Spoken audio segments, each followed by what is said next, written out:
the wife that I chose is better than the man that I am. I married a woman 2 sizes too big. I have to grow into Aventer.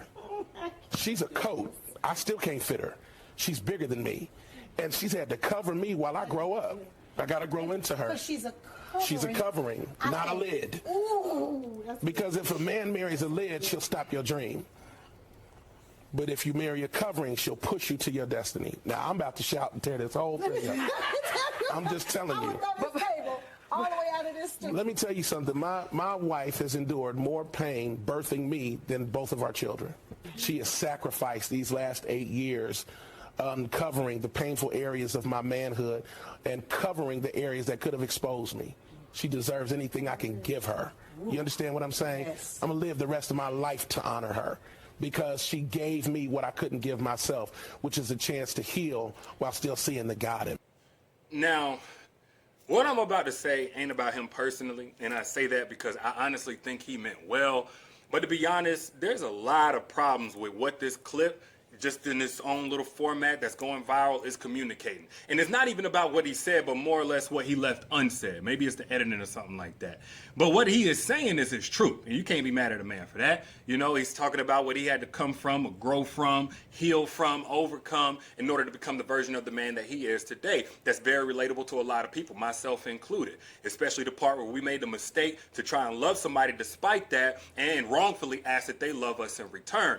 But the part that I'm missing, the part that was left out, was where all of this, what he described, was problematic, was a big issue, not something that was romantic, in which I thought I was tripping for, feeling like, you know what, that kind of got communicated, that this was some kind of rags to riches story, like made it through it all, you know, through the fire, through the storm and the rain type of shit. But then when I looked at the reaction of the women that were listening to him, I'm like, no, this absolutely did come off as something that was like glorified, as something to do like the wave. And no, it should have been asked whenever he mentioned those things in order to make this a constructive conversation, were things like, okay, in that 8 years that you dealt your wife so much pain, you equated or even say that it exceeded the pain that she endured giving birth to your 2 children, what was the toll taken on her?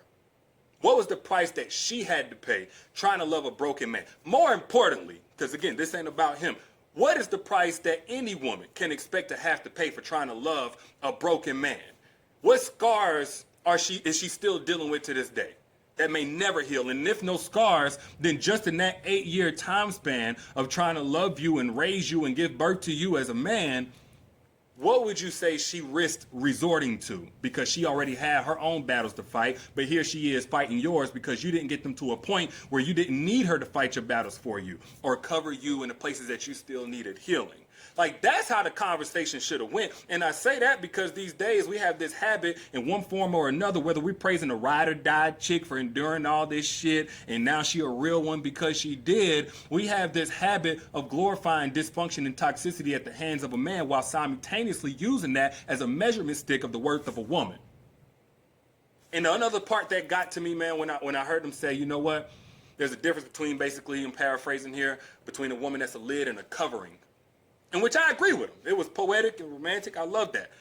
It's cool. We're going to make that distinction between a woman that can propel you towards your destiny versus a woman that can stunt your growth or keep you from that. But in reference to the type of man that he's describing, a man that, when a woman comes to only love him, he exchanges what would have been 8 years of a healthy, fulfilling relationship that poured into her, helped her grow, and instead gave her 8 years of raising his already 30-something-year-old grown ass. It sounds to me like, no disrespect, he was the lid.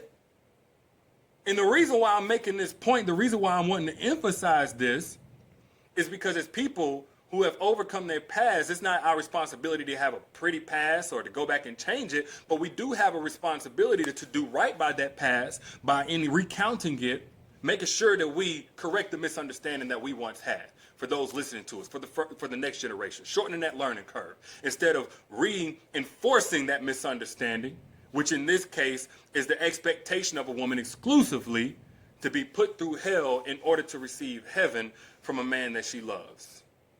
And that's what I have an issue with.